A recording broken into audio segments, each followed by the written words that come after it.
There's Ron, your firm Bluebridge, looking outside of Canada for investment opportunities. Why is that? Well, we've been saying for some time that valuations in North American markets appear to be stretched, that we are at some point going to, and we just discussed it, experience a rise in interest rates.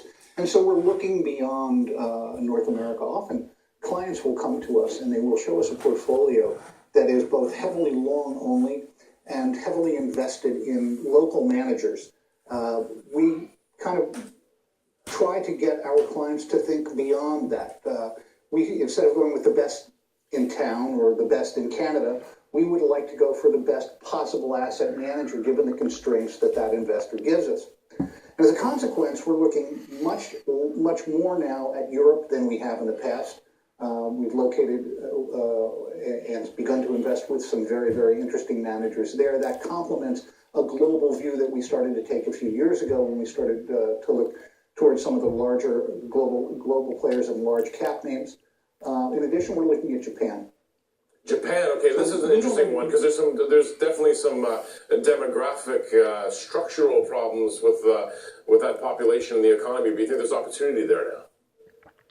Well, I think in any situation, it depends not so much on the economy or the market, but the manager's ability to deal with that. We've located a manager that seems to do much better than the Topics Index is doing on a fairly regular basis. He focuses very, very heavily on growth stocks. He's very, very process-driven, and we think he's a winner. And as a consequence, we're willing to add some of that exposure to some of our client portfolios, yes. Now, Ron, a lot of U.S.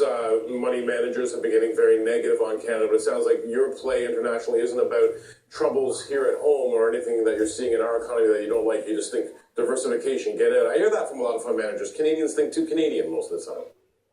I think that is the issue. And there's nothing wrong with Canada. It's a fine stock market and a fine country. But it is a very small part, unfortunately, of the global equity markets, and one that's very, very heavily weighted towards certain sectors. And so trying to outperform investing in Canada all the time is perhaps not a winning strategy. It's possible to have some Canadian exposure. Certainly most of our investors do. We have at least one Canadian fund that we favor very, very heavily and plays an important role in our asset mix. But we think to have an all-Canadian portfolio or an all-Canadian portfolio or an all-long portfolio is simply not the way to go. Now, in terms of the retail investor watching our conversation at home, what would be a good way for them to start diversifying outside of the country? Are ETFs with country exposure a good way to go for those investors? Certainly that's one way to do it. If you think the trend in Europe overall is up, passive investing is not a bad way to do it. That said, we at Bluebridge kind of feel that the passive investing has had its, I don't want to say it's had its day because it's always appropriate, and we use it tactically from time to time when we think markets are oversold to take a broader-based position.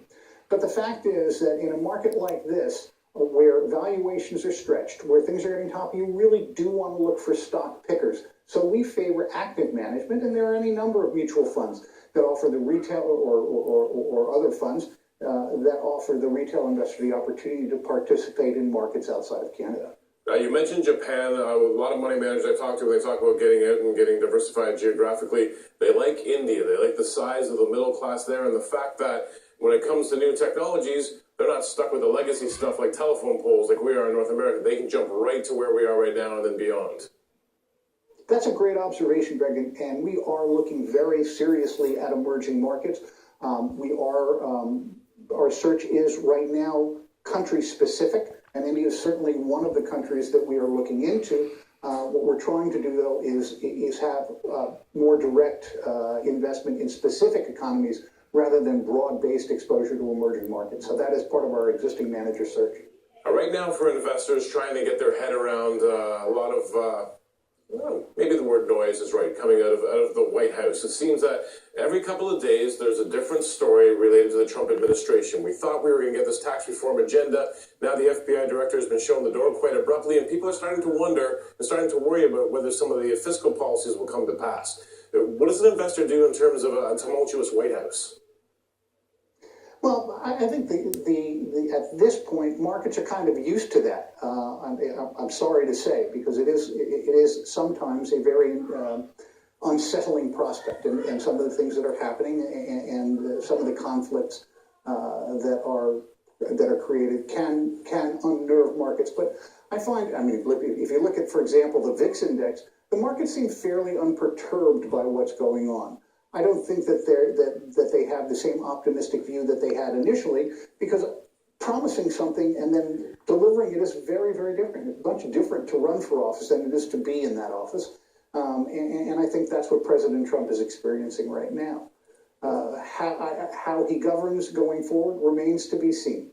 All right. Thanks for your time and your insight today, Ron. Good to talk to you, Greg. That was Ron Mayers from Blue Bridge talking to us about a lot of things, including the housing market.